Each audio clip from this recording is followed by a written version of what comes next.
Kalian yang masih hidup orang tuamu, baiklah sama ibu bapakmu. Betapa banyak orang ingin membahagiakan orang tuanya. Saya Pak, andai boleh saja ditukar. Itu bapak saya lihat bagaimana dihina sesepupu, bagaimana dihina satu kampung, kadangkala dilecehkan. Bapak saya itu petani penggarap Pak. Petani penggarap, sawahnya orang dikerja. Nah, kalau naik 10 karung, bapakku dapat 1 karung, 9 karung untuk punya sawah. Kadang saya jalan kaki karena bermalam di sawah. Kadang saya lihat itu bapak saya. Nanti lepas saya dari tikungan, baru dia tinggalkan. Karena beliau tinggal di rumah sawah. Sawah bapak saya itu 11 kilo dari rumah. Tinggal di rumah sawah. Jadi kayak kau pulang sekolah waktu SMP, saya pulang sekolah langsung ke sawah, bantu orang tua. Nanti selesai sholat maghrib baru saya pulang.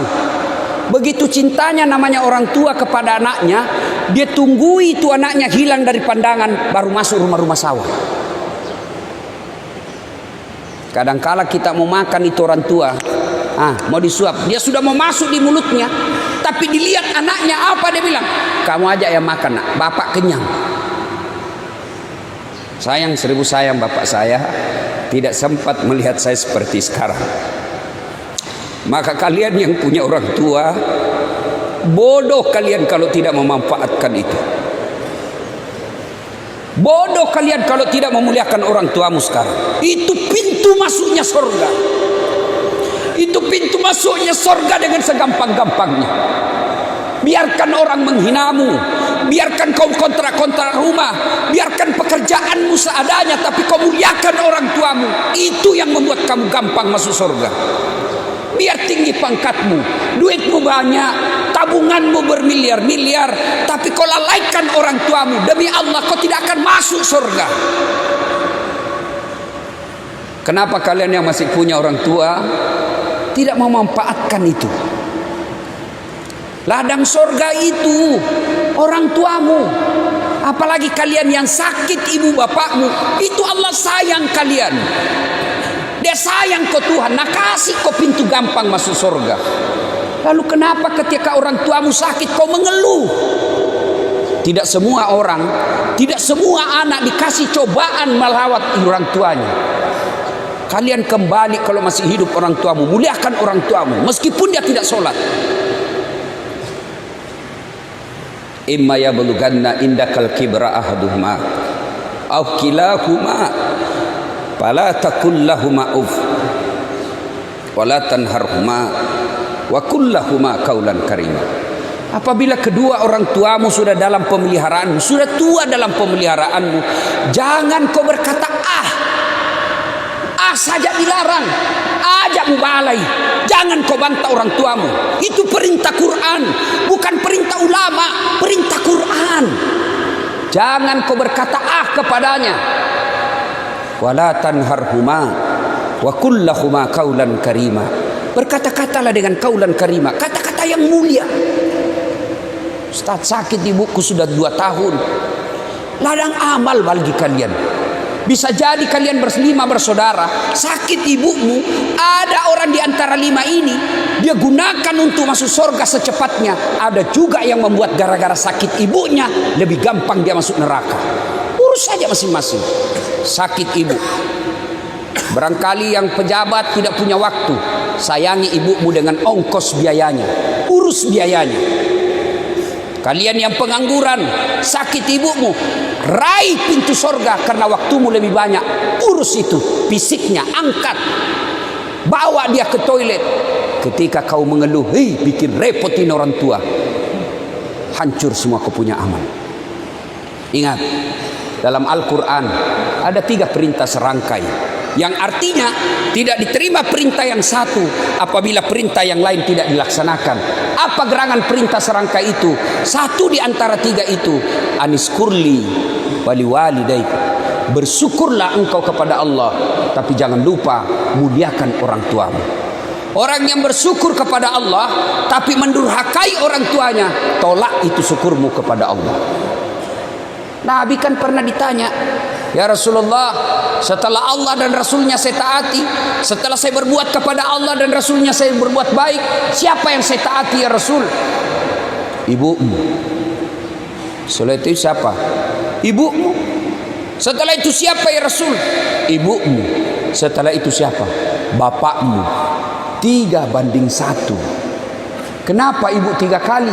Ternyata kalau kita pelajari, kenapa ibu 3 kali disebut? Karena ada 3 kelebihan ibu yang tidak dimiliki bapak. 1, hamil. Ada di sini pernah hamil? Paling kita menderita kalau ngidam. Ya toh? Ada di Makassar, Ustaz, apa doanya supaya berhenti ngidam istriku? Saya bilang, ngidam apa istrimu? Dia bilang, nanti dia bisa tidur kalau dia lihat saya duduk di atas lemari. Menderita kau terus. Jadi kalau jam 10 mau tidur istrinya, setengah 10 sudah naiklah dia duduk di atas lemari. Bilang, berhenti kau, dikasih bodoh-bodoh kau istrimu itu. Tidak ada itu ngidam. Oi ibu, oi. Tidak ada itu ngidam. Mamanya istriku dulu ngidam. Saya mau, tidak ada itu ngidam. Berhenti. Kedua, melahirkan. Ketiga, menyusui.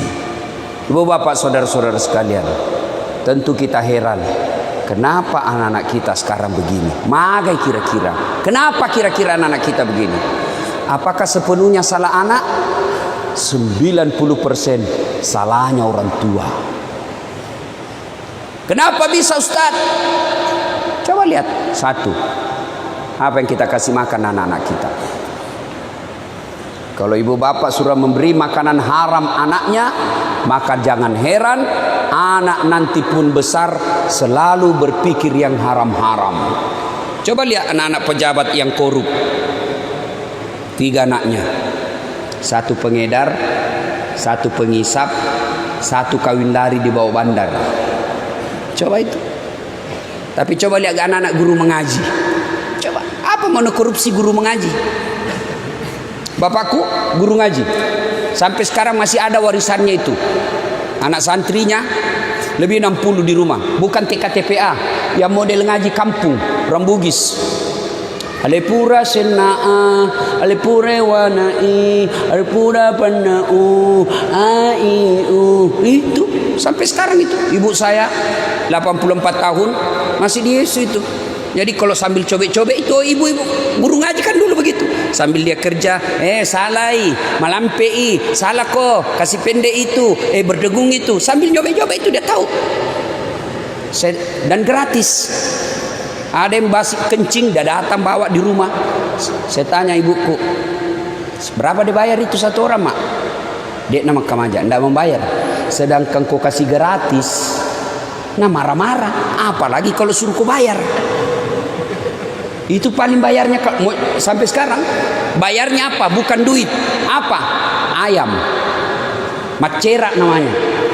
Baru masuk bawa ayam jago. Nah, dipotonglah itu anunya. Di atasnya taliknya orang Bugis bilang. Baru modus supaya ada ritualnya. Itu darah-darahnya dikasih di sini. Tidak ada? Saya biarkan saja. Sudah itu masuk Al-Fatihah, bawa ayam lagi, cerak lagi. Sudah 2 ayamnya. Dapat Iqra, cerak lagi, ayam lagi. Sudah 3. Naik koran besar, ayam lagi, 4 nih. Dapat pertengahannya, cerak lagi, sudah 5. Dapat sajadah, cerak lagi, 6. Tutup Quran selesai hatam, ayam 2. 8 ayamnya. Saya pernah tanya, mak, kenapa banyak sekali itu ceraknya? Banyak ayamnya. Nah bilang, ya itulah untung kita. Itu korupsinya kasihan guru mengaji paling itu. Tapi coba anggota DPR, lain cuy. Maka jangan heran banyak anak anggota DPR, bapaknya terhormat, anaknya narkoba.